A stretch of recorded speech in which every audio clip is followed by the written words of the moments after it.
Bonjour, je suis heureux de vous retrouver pour ces deux affaires inédites des enquêtes impossibles. En Alaska, une fillette de 11 ans part se promener en compagnie d'une camarade. Cette dernière fait une chute et se blesse légèrement. Elle rentre chez elle se faire soigner après avoir demandé à son ami de l'attendre. À cet instant précis, son destin bascule. En 1991, en Alaska, alors que l'été touche à sa fin, les enfants de la petite ville de Taslina profitent des derniers beaux jours. La rentrée des classes approche et bientôt l'hiver s'abattra sur l'Alaska. La famille Lemaire mène une vie paisible, partageant son temps entre la pêche, la chasse et les balades en quad. Leur fille aînée s'appelle Mandy, elle a 11 ans. Mandy, c'était un garçon manqué et une vraie petite fille à la fois.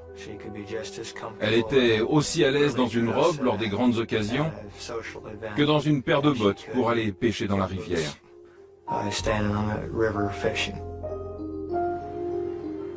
La ville de Taslina ne compte que 241 habitants. Les maisons sont espacées les unes par rapport aux autres et il n'est pas rare que Mandy et sa meilleure amie April doivent marcher 1 ou 2 kilomètres pour rejoindre leurs camarades de jeu. Et c'est le cas le 22 août 1991. Mandy et moi sommes partis. On avait déjà avancé un peu. La banane que je portais était plutôt lourde. J'ai trébuché et je me suis écorché le genou. Je suis revenu au magasin pour me faire soigner. Mandy devait m'attendre. Mais Mandy finit sans doute par s'impatienter. J'ai couru pour rejoindre Mandy, mais elle n'était plus là. Comme elle était du genre farceuse, on pensait qu'elle s'était cachée et qu'elle voulait nous faire peur. Mais elle n'est jamais réapparue. 2 heures plus tard, le père de Mandy appelle la police. En quelques heures, 75 amis et voisins se mobilisent pour distribuer des tracts et fouiller la forêt environnante à pied et aussi depuis les airs. Je savais qu'il s'était passé quelque chose. Il était impensable qu'elle se soit perdue. L'agent Jim McCann n'hésite pas à faire 5 heures de route depuis Fairbanks pour participer aux recherches. J'avais le sentiment que la fillette ne s'était pas faite attaquer par un grizzly et qu'elle ne s'était pas non plus perdue dans les bois, en tout cas, d'après ce que j'avais lu dans les journaux et d'après ce qu'on m'avait raconté par téléphone. C'est l'affiche qu'ils ont préparée quand ils ont découvert que Mandy avait disparu. Avis de recherche, Mandy Lemaire, blonde, longs cheveux raides, 1,50 m, entre 47 et 50 kg, 11 ans. J'ai ajouté « c'est ma meilleure amie ». Les recherches durent plusieurs jours. On fait venir des chiens, mais ceux-ci ne retrouvent pas la trace de Mandy. Je n'avais jamais vu une telle mobilisation, une telle solidarité, c'était incroyable. Tous les habitants de la vallée s'étaient mobilisés. Malheureusement, après 10 jours de recherche, le corps de Mandy finit par être retrouvé. La fillette a été tuée par balle.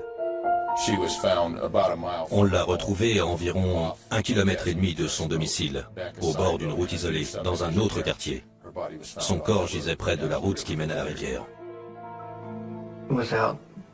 À moins d'avoir traversé pareille épreuve, il est impossible de s'imaginer ce que c'est. Et je ne peux pas le décrire non plus.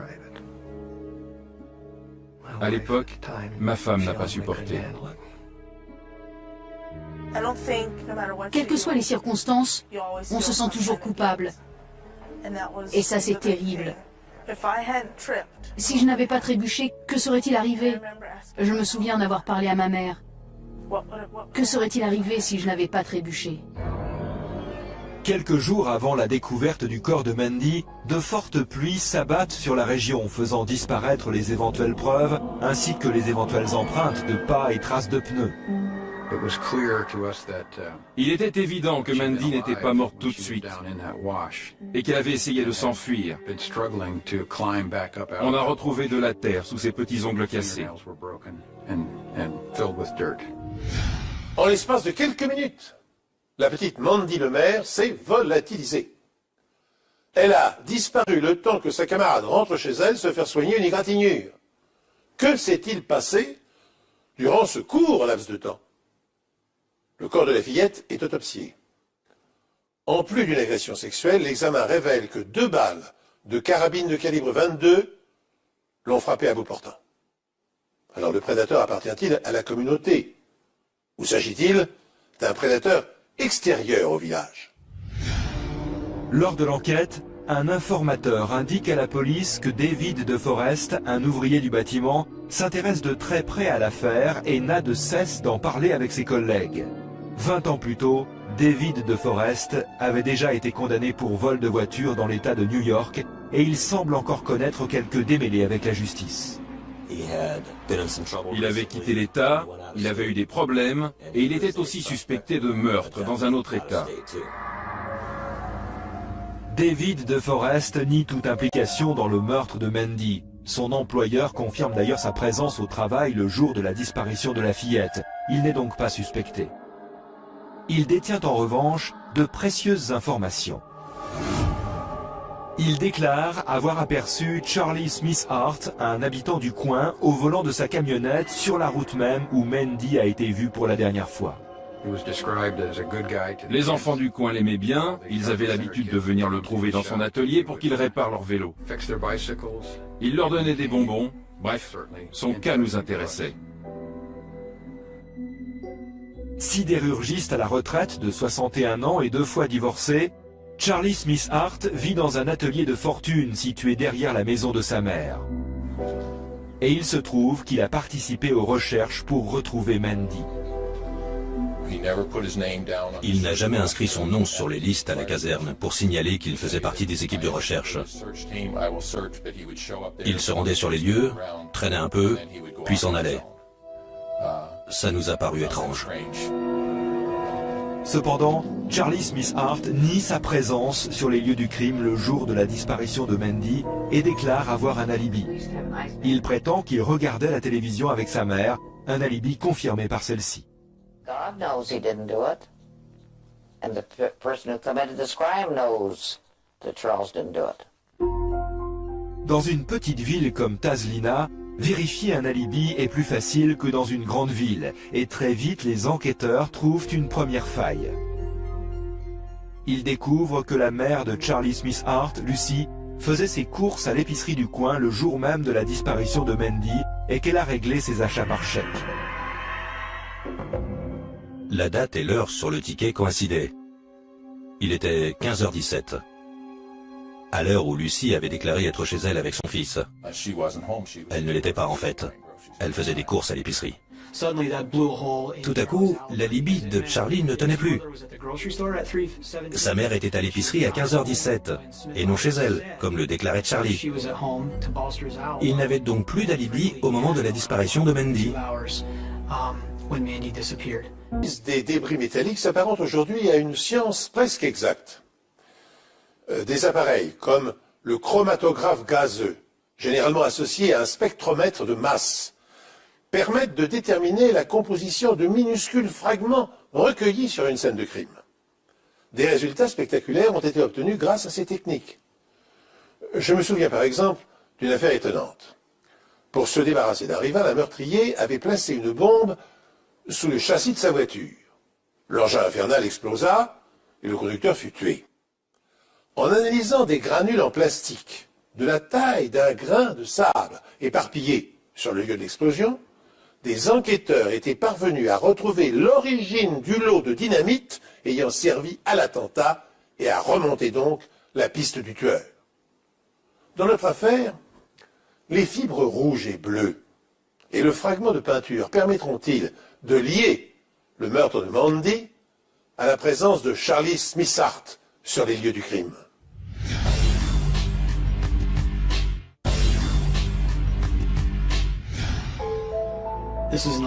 Il s'agissait d'une fillette de 11 ans, à qui on avait sauvagement ôté la vie, qui avait été brutalement assassinée et dont on avait lâchement abandonné le corps au fond des bois. Ça n'a pas été facile pour tous ceux qui ont travaillé sur cette enquête, y compris pour moi. Dans les semaines qui suivent le meurtre de Mandy Lemaire, les enquêteurs tiennent une piste sérieuse. Un témoin déclare avoir vu Charlie Smith Hart non loin de la maison de Mandy le jour de son enlèvement. Par ailleurs, des jeunes filles apportent un témoignage encore plus accablant. Dans les semaines précédant la disparition de Mandy, des témoins ont dit avoir vu Charlie Smith Hart, un homme d'une soixantaine d'années, inviter des fillettes qui ressemblaient comme deux gouttes d'eau à Mandy le maire à monter dans sa voiture. La ressemblance était étonnante, à tel point que la mère de l'une des fillettes en question, en voyant l'avis de recherche de Mandy dans le journal, avait cru voir le portrait de sa propre fille. Munis d'un mandat de perquisition, les enquêteurs saisissent la camionnette de Smith Hart pour y effectuer des analyses médico-légales. Au moyen d'un ruban adhésif, les enquêteurs prélèvent des particules microscopiques à l'intérieur de la camionnette. Pendant l'interrogatoire de Smith Hart, un nouvel élément attire l'attention des enquêteurs. Je ne pouvais pas quitter sa chemise des yeux, elle était pleine de petits fragments étincelants. Alors j'ai fini par lui demander « C'est quoi ces petits trucs qui brillent sur votre chemise ?» Et il a répondu « Je sais pas, du cuivre, de l'aluminium, je polis plein de trucs. » Cet indice mène les enquêteurs tout droit à l'atelier situé derrière la maison de la mère de Smith Hart. Ils y prélèvent des échantillons de peinture, des cheveux, des fibres et tous les fragments métalliques qu'ils y trouvent. Ils saisissent également quelques-uns des bleus de travail de Smith Hart. Toutes ces preuves sont envoyées à Chicago dans l'Illinois à Skip Palahniuk, un microscopiste médico-légal. Palahniuk commence par examiner le petit fragment de peinture jaune découvert sur les vêtements de Mandy. Avec la spectroscopie à rayon X, il remarque quelque chose d'inhabituel. Des fragments composés d'une seule couche de peinture laquée et de différentes couleurs. C'est assez rare. Les vélos des enfants sont justement peints avec une peinture laquée monocouche.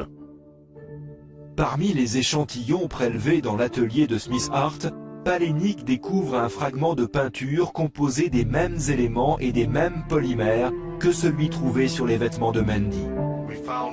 Le fragment de peinture pris sur les vêtements de Mandy était, dans tous les aspects mesurables, identique à l'un des fragments de peinture jaune prélevés dans l'atelier de Smith Hart. Palahniuk se penche ensuite sur les fibres rouges et bleues. Une fois encore, il découvre qu'elles ont une particularité. La section transversale de ces fibres était peu ordinaire et elles étaient très fragiles. Leur fragilité s'explique par leur état de dégradation avancé. Ces fibres sont de forme triangulaire ou trilobée.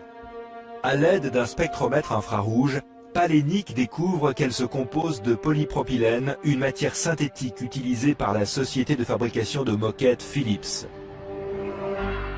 Palahniuk analyse ensuite les fibres prélevées dans la camionnette de Smith Hart et sur ses vêtements. Nous avons trouvé exactement le même type de fibres chez Smith Hart. Non seulement elles ont la même forme de section transversale et la même taille, mais elles ont été colorées avec les mêmes pigments. Tout concorde. Les fibres découvertes dans la camionnette de Smith Hart proviennent du même fabricant et présentent le même degré de dégradation que celles trouvées sur les vêtements de Mandy. Enfin, Palahniuk s'intéresse au plus particulier de tous ces indices, les nombreuses sphères métalliques découvertes sur les vêtements et la peau de Mandy. L'analyse au microscope à balayage électronique permet d'affirmer que ces sphères sont faites d'acier au carbone. De par son expérience, Palahniuk sait précisément d'où proviennent ces petites sphères métalliques. Quand on utilise un outil coupant à grande vitesse pour couper de l'acier, on produit ce genre de particules métalliques. Et elles sont amenées à si haute température qu'elles fondent, d'où cette forme sphérique. Les sphères métalliques découvertes sur Mandy sont ensuite comparées aux fragments métalliques trouvés dans la camionnette de Smith Hart. Il ne faisait aucun doute que les particules prélevées sur le corps de Mandy provenaient de l'atelier de M. Smith Hart. Après les avoir toutes étudiées de près, il était tout à fait impossible qu'elles ne proviennent pas du même endroit et qu'elles aient été réunies là par le hasard. Les indices sont révélateurs. Les particules métalliques recueillies sur les vêtements de la fillette assassinée sont identiques à celles retrouvées dans l'atelier et la camionnette de Charlie Smith Hart. Les enquêteurs ont enfin le sentiment de toucher au but, mais afin d'étayer leur dossier avant de procéder à l'arrestation du suspect, ils préfèrent en apprendre davantage sur son passé. C'est pourquoi 2 d'entre eux se rendent en Californie pour rencontrer l'une de ses filles. Et ce qu'ils découvrent leur glace le sang. Ils font alors une découverte saisissante. Mandy Lemaire n'était pas sa première victime. Nous avons marché pendant quelques heures devant chez elle avant que je ne réussisse à gagner sa confiance. Et c'est les larmes aux yeux qu'elle m'a enfin avoué que son père avait commencé à l'agresser sexuellement alors qu'elle avait 11 ans. Bizarrement, l'âge qu'avait Mandy Lemaire lorsqu'elle a été assassinée. Ses sœurs avaient elles aussi été victimes des mêmes sévices. Après 3 mois d'enquête, Charlie Smith Hart est arrêté pour enlèvement, agression sexuelle et meurtre sur la personne de Mandy Lemaire. C'est la fin d'une longue attente pour la famille de Mandy. Je voulais faire justice moi-même. Ce n'est pas l'envie qui me manquait, inutile de le nier.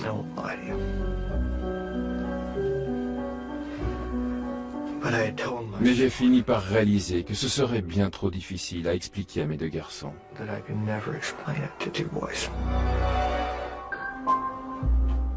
De nombreux habitants de Tazlina ne peuvent se résoudre à croire qu'un de leurs voisins ait pu commettre un crime si monstrueux. La population de Tazlina était divisée en 2 camps dans cette affaire, les Amérindiens et les Blancs. Mandy était blanche et Charlie indien. Il y avait donc un grand clivage. La communauté blanche était persuadée que Charlie était impliqué, tandis que la communauté amérindienne soutenait le contraire. Le procès de Charlie Smith Hart commence en 1993, 2 ans après le meurtre de la fillette. Chaque jour du procès, les parents de Mandy et leurs 2 fils sont assis au premier rang. Smith Hart ne cesse de clamer son innocence.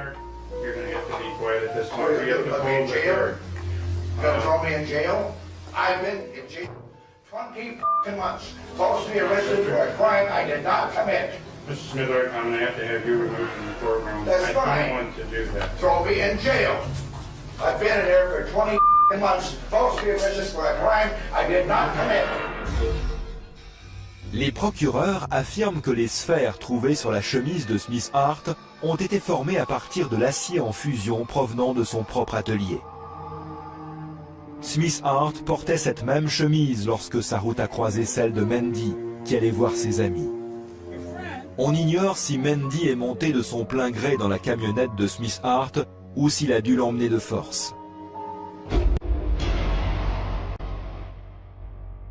Suite à l'expertise médico-légale, on sait que les sphères métalliques sur les vêtements de Smith Hart se sont déposées sur le siège de sa camionnette pour ensuite s'accrocher aux vêtements de Mandy lors de son enlèvement. On a aussi trouvé dans la camionnette et sur Mandy les mêmes fibres synthétiques bleues et rouges de forme trilobée utilisées pour la fabrication de moquettes. Un éclat de peinture laquée jaune provenant de l'atelier de Smith Hart avait également été trouvé sur Mandy Lemaire. Après 2 semaines passées dans la forêt et malgré de fortes pluies, les preuves matérielles pouvaient encore parler. On n'a jamais retrouvé l'arme du crime. Les procureurs pensent que Smith Hart s'en serait débarrassé dans la rivière de Tazlina.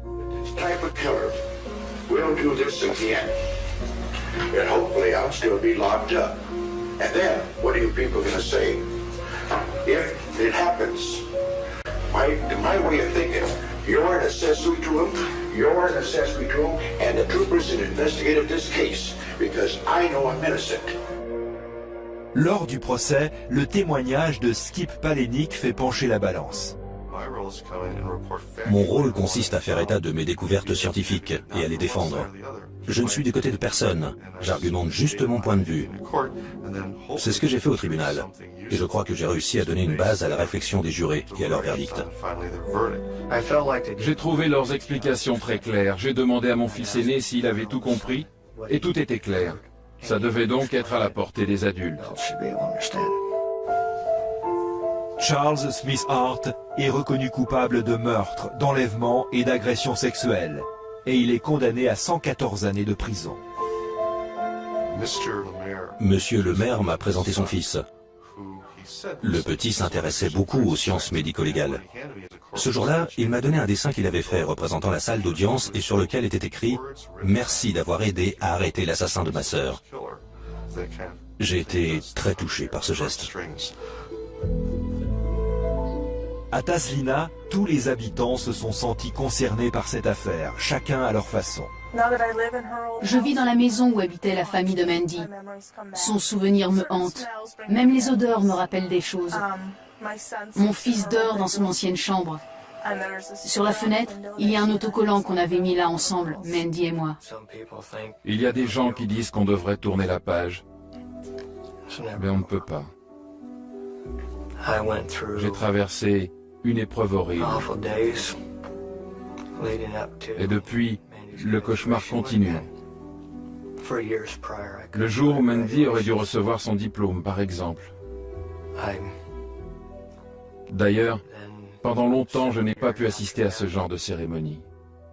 Et plusieurs années après, quand les amis de l'âge de Mandy se sont mariés, je n'ai pas pu me rendre à leur mariage. Ça me poursuivra toute ma vie. Elle n'est plus là. J'aurais aimé vivre tous ces moments-là avec elle. 6 ans plus tard, la Cour suprême d'Alaska annule la condamnation de Smith Hart sur le motif que certaines preuves que la défense avait voulu présenter avaient été réfutées. Tandis qu'il attend la réouverture de son procès, Smith Hart décède d'un cancer des poumons dans une prison d'Alaska. Après la justice des hommes, c'est donc celle de Dieu qui a réglé le sort du violeur et de l'assassin de la petite Mandy. Dans cette affaire, les enquêteurs ont bénéficié du fait que le village dans lequel s'était déroulé le drame ne comptait que quelques centaines d'habitants et que tout le monde se connaissait. C'est rarement le cas et quantité de crimes, hélas, restent impunis. Frustré par ces échecs et pour inciter la population à collaborer davantage avec la police, Greg Magalise, un inspecteur canadien installé au Nouveau-Mexique, avait imaginé en 1976 le programme Échec au crime et protection des informateurs. Il consiste à associer médias et citoyens pour lutter contre le crime et la délinquance. En échange de l'anonymat, d'une compensation financière et d'une protection, la police recueille auprès du public des renseignements susceptibles de faire progresser leur enquête. Ce concept a connu un succès très rapide. Il existe aujourd'hui 900 programmes échecs au crime dans le monde. Dans l'Ontario, au Canada, ils ont permis depuis 1984 l'arrestation de 63 000 personnes et la mise sous séquestre de 780 millions de dollars récupérés sous forme de biens volés et de saisies de stupéfiants. En France, bien que certains élus souhaiteraient le mettre en vigueur, ce type de pratique, qui peut s'apparenter à de la délation, est interdit par la loi. L'affaire que je vais vous raconter maintenant est à bien des égards extraordinaire. Car sans le savoir, la victime d'un crime a conçu l'outil scientifique qui, 13 ans après sa mort, permettra aux policiers de confondre et d'arrêter son meurtrier. Lorsqu'on interroge les amis et les collègues d'Helena Greenwood, on entend les mots brillante, calme, honnête et travailleuse. Helena a obtenu un doctorat en microbiologie et travaille comme cadre dans l'industrie de la biotechnologie.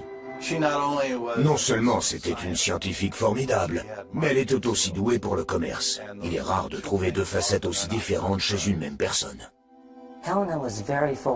Helena était avant-gardiste, surtout en ce qui concerne la technologie. Mais elle savait aussi que ce n'est pas la technologie qui fait vendre un produit. En réalité, c'est le besoin. S'il y a un besoin, alors c'est qu'un produit est nécessaire. Helena et son mari Roger, paysagiste de profession, habitent à Asserton. Une petite ville calme près de San Francisco. Notre histoire commence un samedi soir d'avril 1984, alors que Roger a quitté la ville pour un voyage d'affaires. Au beau milieu de la nuit, un homme pénètre soudain dans la chambre d'Elena et menace de la tuer.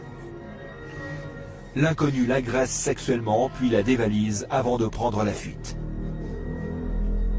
Le docteur Greenwood a décrit son agresseur comme étant assez grand et élancé, athlétique et typé, peut-être noir ou hispanique, avec un teint olive.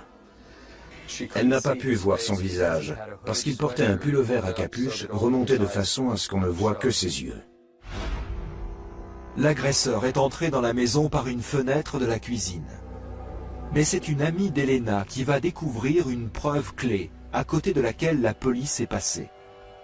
Dehors, sur la terrasse, près de la fenêtre de la cuisine, se trouve une théière appartenant à Elena. Heureusement, l'amie a la présence d'esprit de ne pas y toucher.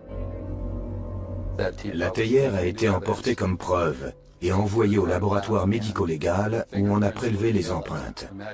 Imaginez la théière. Il y avait 3 empreintes de doigts dans cette position, comme si quelqu'un avait ramassé la théière sur le rebord de la fenêtre et l'avait posée sur la terrasse. Elena dit à la police qu'elle a fait du thé avant d'aller se coucher et qu'elle a posé la théière sur le rebord de la fenêtre. Il semble que l'agresseur l'ait déplacée avant de se glisser par cette même fenêtre. Malheureusement, les empreintes ne correspondent à aucune de celles enregistrées par les services de police. Sans autre piste, l'affaire reste non élucidée jusqu'à l'année suivante. Un homme a été arrêté alors qu'il s'exhibait devant une petite fille de 12 ans devant un appartement à Belmont en Californie. Le suspect s'appelait David Paul Frediani. Belmont n'est qu'à 11 km de chez Elena. Le suspect, David Paul Frediani, est un comptable de 42 ans qui n'a jamais été arrêté. Comme Frediani ressemble à l'homme qu'Elena a décrit, la police compare ses empreintes avec celles relevées sur la théière. Elles correspondent. Je lui ai posé la question. Il avait nié toute implication dans l'agression sexuelle de Madame Greenwood. Je me souviens lui avoir demandé « Vous n'avez jamais agressé cette femme ?» Et il a répondu « Non, jamais ». Ils lui ont ensuite dit « Nous avons vos empreintes ». À ce moment-là, d'après l'inspecteur Chaput, Frediani a pris une profonde inspiration et s'est mis à trembler. Il pouvait même voir sa poitrine se soulever. Puis il a déclaré quelque chose du style « J'étais vraiment saoul quand j'ai fait ces choses ». Ensuite, il a demandé à un avocat et a refusé de parler. Lors de l'audience préliminaire, où Elena et Frediani étaient tous deux présents, on lui a demandé si elle pouvait l'identifier. Mais elle n'a pas pu être affirmative. Et c'est de là qu'est né le plus grand mystère de toute cette affaire. Mais les empreintes sur la théière sont tout ce dont l'accusation a besoin. L'affaire va donc devant les tribunaux. Le procès pour agression sexuelle étant en instance, Elena Greenwood et son mari Roger déménagent de San Francisco à San Diego. Elle trouve du travail chez GenProbe, une firme de recherche biomédicale qui cherche comment diagnostiquer les maladies grâce à l'ADN. Ce serait plus précis et plus exact. Cela permettrait aussi de faire des analyses plus rapidement et de réduire les échéances de quelques semaines à quelques jours, voire de quelques jours à quelques minutes. Avant l'ouverture du procès au cours duquel doit comparaître son violeur présumé, Elena Greenwood et son mari avaient pris la précaution de déménager de San Francisco à San Diego. Se croyant à l'abri, la jeune femme avait repris une vie normale et était devenue vice-présidente d'un important centre de recherche biotechnologique. Un matin, alors que son mari est déjà au travail, Elena s'attarde chez elle pour téléphoner et préparer des dossiers en vue d'assister à une réunion importante.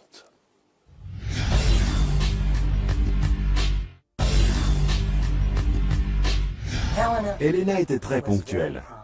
Elle arrivait toujours à 9h pile. Mais ce jour-là, elle n'est jamais venue. Son collègue Sam Morishima a le sentiment que quelque chose de grave lui est arrivé. Parce qu'elle aurait au moins téléphoné. Et je le répète, elle était très ponctuelle dans son travail à GenProbe. Elle arrivait à 9 h, surtout si elle avait une réunion. Les collègues d'Elena appellent son mari à son travail. Il rentre immédiatement chez lui et trouve le portail fermé à clé. En regardant par-dessus la clôture, il aperçoit le corps de sa femme. Roger était complètement choqué. Il a d'abord appelé GenProbe, il n'a pas appelé la police, il a appelé GenProbe. C'est pour dire dans quel état il était. Nous nous sommes précipités chez eux. Il y avait des barrières de police. Ils ne voulaient pas nous laisser passer, mais on savait. D'après les conversations, on savait qu'Elena avait été agressée. Juste derrière le portail, dans la cour. Il semble que les lieux du crime avaient été mis en scène. Il y a tous les signes d'un cambriolage, mais l'argent du portefeuille d'Elena est toujours là. Le contenu de son sac était éparpillé sur le sol. Tout a été conservé pour la recherche d'empreintes et d'autres preuves, mais malheureusement, il n'y en avait aucune. Il n'y avait aucune preuve matérielle. À l'évidence, il portait des gants. Je veux dire, c'est la conclusion la plus logique. Et il est clair qu'Elena a vaillamment combattu son agresseur. Elle s'est battue comme une tigresse. Nous le savons grâce aux 2 morceaux d'ongles retrouvés sur les lieux. Elle se les est cassés en griffant son agresseur. Lors de l'autopsie, le médecin légiste découvre des hémorragies pétéchiales dans les yeux d'Elena, un signe de strangulation. Mais rien n'indique qu'il y ait eu agression sexuelle. Sous les ongles d'Elena se trouvent de minuscules traces de ce qui semble être du sang. Malheureusement, les échantillons sont trop faibles pour être analysés. Quand un meurtre étrange se produit, vous savez, se faire étrangler en plein jour, on pense d'abord à des problèmes conjugaux, à des criminels, à une histoire de drogue. Elena a toujours été à milieu de tout ça, ce qui rendait le mystère encore plus épais. Le mari d'Elena, Roger, est la première personne que la police interroge. À ce moment-là, il était fou de rage contre la police, parce qu'il l'accusait. Il était considéré comme un suspect, et il répétait sans cesse « Pourquoi ils me font ça à moi ?» À chaque fois qu'une femme est assassinée, le principal suspect est en général le mari, et les statistiques viennent le confirmer. La plupart des femmes sont tuées par quelqu'un qu'elles connaissent bien, souvent pour une histoire de sentiment, et le mari est souvent l'auteur du délit. D'expérience, les policiers savent qu'avant d'envisager d'autres hypothèses, bien souvent les meurtriers sont à rechercher dans le proche entourage de la victime. Ainsi, au Canada, par exemple, 52% des victimes de sexe féminin et 8% des hommes sont tués par une personne avec laquelle elles avaient eu une relation intime à un moment donné, pendant le mariage ou au cours de fréquentation. C'est pourquoi les policiers commencent tout naturellement par vérifier l'emploi du temps et l'alibi de Roger Franklin. Roger dit avoir quitté le domicile à 8 h du matin. Il était au travail quand le meurtre de sa femme s'est produit vers 9 h. Le rapport indique qu'Elena était au téléphone jusqu'à 9 h, environ l'heure à laquelle un voisin a entendu un vacarme. L'un des voisins a dit qu'aux alentours de 9 h, pendant qu'il se rasait, il a cru soudain entendre quelqu'un crier, mais sans en être certain. Lorsque la police confirme qu'au même moment, Roger se trouvait bien à 40 minutes de là, il est éliminé de la liste des suspects. Le meurtre d'Elena signifie également qu'elle ne pourra jamais témoigner au procès pour agression sexuelle à San Francisco. J'ai reçu un appel de Roger Franklin, le mari du docteur Greenwood. Il m'a annoncé que sa femme venait d'être assassinée dans la région de San Diego, où il résidait depuis l'agression sexuelle. J'ai été écœuré quand il m'a dit que son sac avait été retrouvé près d'elle et que ses clés de voiture et ses cartes de crédit étaient toujours là. Ça ne semblait pas être un vol. David Paul Frediani, l'homme accusé de l'agression sexuelle sur Elena, était en liberté sous caution au moment du meurtre de celle-ci, mais il assure qu'il se trouvait à San Francisco, à 800 km de là. Naturellement, les enquêteurs se méfient. Il était la seule personne au monde à avoir un mobile pour ce meurtre. À peine 3 semaines avant son témoignage dans le procès pour agression sexuelle, Helena Greenwood est assassinée dans son jardin. David Paul Frediani se rend comme prévu au procès pour l'agression sexuelle d'Helena. Les procureurs ont ces empreintes retrouvées sur la théière d'Helena, mais aussi des preuves sérologiques. Nous avons prouvé que le sperme sur l'oreiller de la chambre d'Helena Greenwood était d'abord bien du sperme et appartenait à un individu de groupe sanguin O, se trouvant être un sécréteur de type phosphoglucomutase 1. Tout ceci correspondait au groupe ABO de Frediani. En 1985, l'analyse ADN en est encore à ses prémices. Finalement, lorsqu'il se trouve confronté aux empreintes et aux preuves sérologiques, Frediani ne conteste pas l'agression sexuelle et est condamné à 5 ans de prison.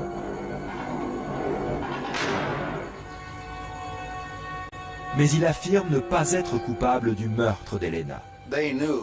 Il savait qui avait tué Helena Greenwood. Il savait que c'était David Paul Frediani, mais il n'avait pas de preuves.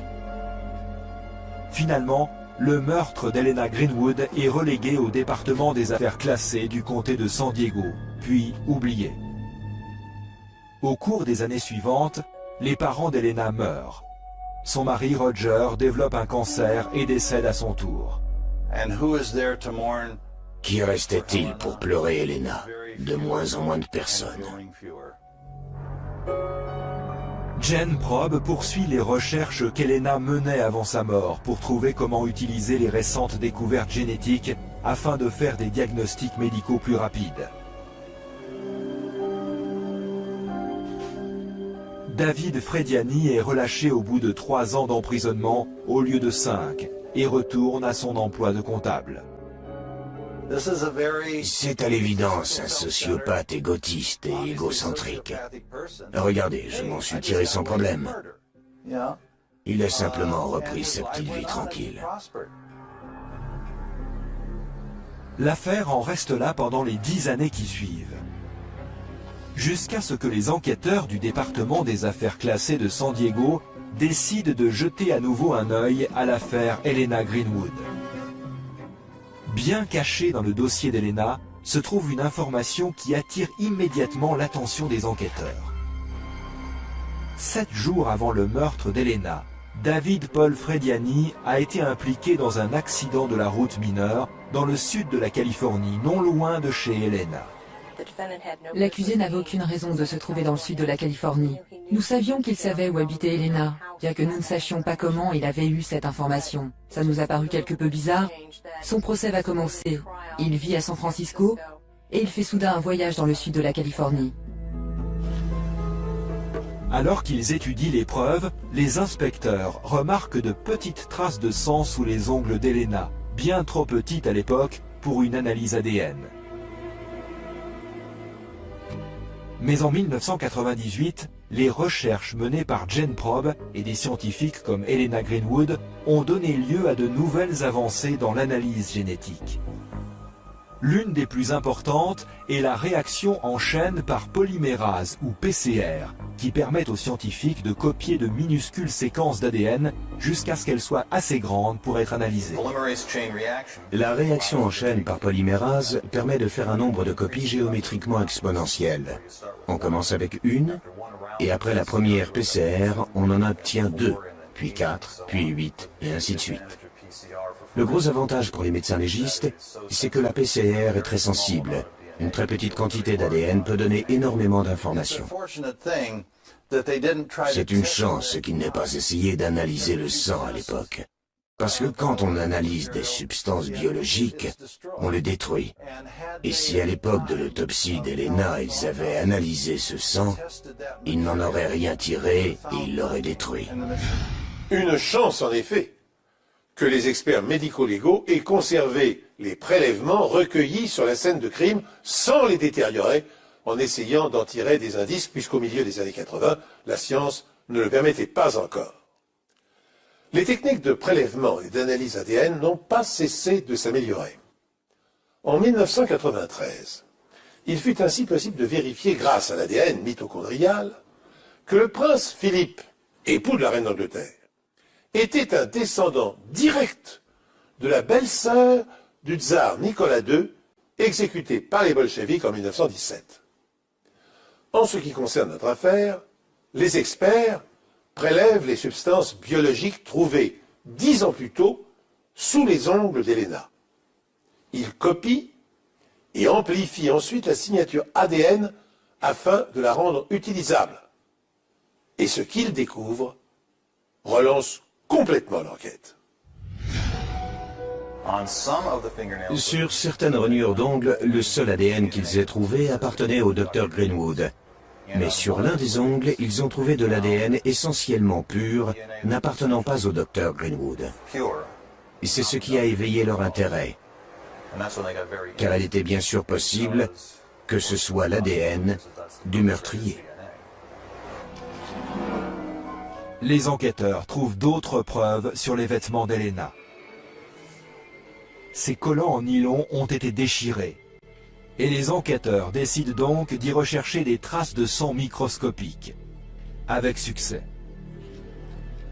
L'ADN sur les ongles et les collants d'Helena est comparé à un échantillon de sang appartenant à David Frediani. Voici les résultats. Les chances pour que l'ADN sur les ongles et les collants d'Helena appartiennent à une autre personne que David Frediani sont de 1 sur 23 milliards. Il peut à peine y croire lorsque la police l'arrête. Monsieur Frediani est sorti de chez lui et s'est dirigé vers sa voiture. C'est là que nous sommes intervenus et que nous l'avons arrêté. Il a changé de couleur, il est devenu livide. Je crois qu'il a réalisé qu'il n'aurait plus jamais à regarder sans cesse derrière lui. C'était fini. C'était une grande satisfaction pour nous.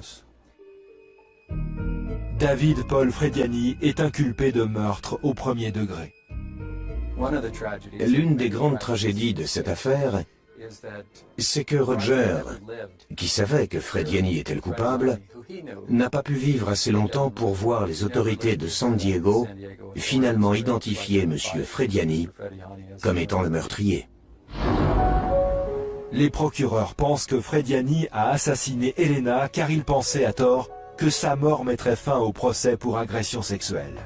Il n'était pas assez malin pour comprendre que malgré la mort de Madame Greenwood, son témoignage à l'audience préliminaire allait tout de même être utilisé. Il ne le savait pas, c'était la faille de son plan. Frediani a fait les 800 km qui séparent sa maison à San Francisco de celle d'Helena à San Diego pour filer le couple et connaître leur emploi du temps. Sa première erreur a été d'avoir un accident de la route quelques jours avant le meurtre, prouvant ainsi qu'il était à San Diego avant le crime.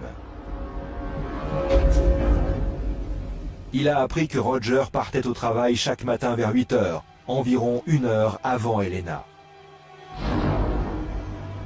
Les procureurs pensent que Frediani a attendu Helena devant son portail. Il portait des gants pour éviter de laisser des empreintes, comme ce fut le cas quand il a agressé Helena 1 an plus tôt. Quand il a entendu Helena fermer la porte d'entrée, il est passé à l'action. Il pensait probablement que ses gants le protégeraient et n'a pas réalisé qu'il avait laissé derrière lui des preuves médico-légales cruciales. Ironie du sort, c'est Helena qui s'en est emparée. J'imagine ce qui a pu se passer par la tête d'Helena quand elle a compris que cet homme lui voulait du mal. Peut-être que c'est pousser la réflexion un peu trop loin, mais nous savons avec certitude qu'elle a vraiment griffé comme une folle. Je me demande si elle s'est dit « Je vais laisser des preuves pour indiquer qui est le meurtrier. Je vais sûrement mourir, mais je vais laisser quelque chose pour que vous sachiez qui m'a tué. » Je crois que c'est ce qui s'est passé. Au procès, lors de son contre-interrogatoire, Frediani reconnaît être coupable de l'agression sexuelle, mais pas du meurtre. En dépit de cela, il est condamné à la prison à vie. Nous attendons des victimes qu'elles témoignent, et c'est ce qu'a fait Elena Greenwood. Elle a témoigné contre l'accusé lors de l'examen préliminaire, puis il l'a traqué et l'a assassiné. Aucune condamnation ne pourra venger ce qui lui est arrivé. L'ironie, c'est que ce sont les recherches qu'elle avait menées qui ont aidé à arrêter le tueur. Faute de moyens d'investigation scientifique probants au moment du meurtre, l'affaire Elena Greenwood avait dû être classée. Plus de 10 ans plus tard, le shérif adjoint Laura Heilig, du département des homicides de San Diego, décide de rouvrir le dossier. Heilig, 49 ans, compte plus de 100 enquêtes criminelles à son actif. Par ailleurs, dotée d'une persévérance peu commune, elle tente de résoudre les 300 meurtres non résolus depuis 1934. Laura Heilig analyse les indices recueillis après le meurtre d'Elena et conservés dans les archives de la police. Alors il y a ses vêtements, un bâton de rouge à lèvres et 2 enveloppes scellées. L'une d'elles contient une boîte en plastique dans laquelle se trouvent des morceaux d'ongles de la victime. Heilig envoie les résidus à l'Institut de recherche sérologique de Richmond, en Californie, pour analyse. Elle craint que l'ADN se soit dégradé au point d'être inutilisable. Mais la chance lui sourit, et nous connaissons la suite. Après l'annonce du verdict et la condamnation de Frediani, Laura Heilig téléphone au père d'Elena qui vit à Londres. Âgé et malade, ce dernier n'a pas la force de répondre. C'est le voisin qui le soigne qui prend le message. Dites au père d'Elena que l'assassin a été arrêté grâce aux travaux de sa fille sur l'ADN, lui dit le shérif adjoint. Il restera derrière les barreaux jusqu'à la fin de ses jours. 11 heures plus tard, Sidney Greenwood, le père d'Elena, rendait son dernier souffle, l'âme en paix. Et c'est ainsi que se termine cette émission. Merci de nous rester fidèles. Rendez-vous bientôt sur cette antenne pour un nouvel épisode des Enquêtes Impossibles. Le matin du 17 juin 2023, Marseille s'est révélé dans